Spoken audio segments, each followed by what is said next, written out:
Yeah, you got some friction going on with Patrick Reed and Patrick Reed's wife and tweeting and, Jordan Spieth and Patrick Reed don't like each other.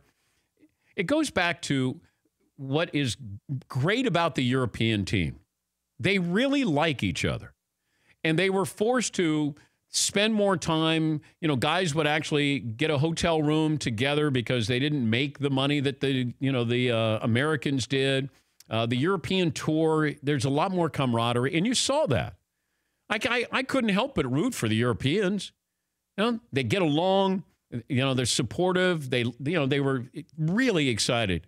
Fairway Jesus was going crazy. Tommy Fleetwood, he was putting on a show. But the United States losing over there is not a surprise to me.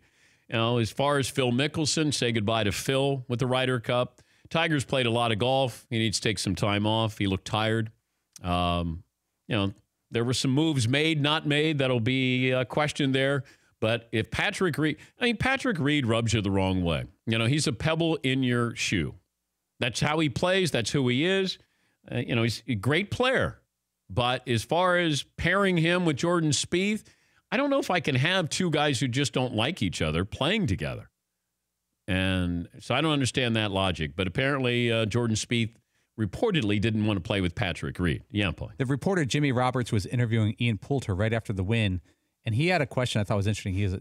Can people in America understand how big this is to the European fans and the European golfers? Do you think that the Ryder Cup means more Yes. to the European team? Yes, absolutely. Does that manifest itself in the play? Oh, well, you're an underdog, chip on your shoulder. Because when you think of the great players, we always think, all these American players, and Tiger's back now. Phil's last call, Jordan Spieth and Justin Thomas. You got, Dustin Johnson, Brooks Koepka, all of these guys. They win major. We talk about them.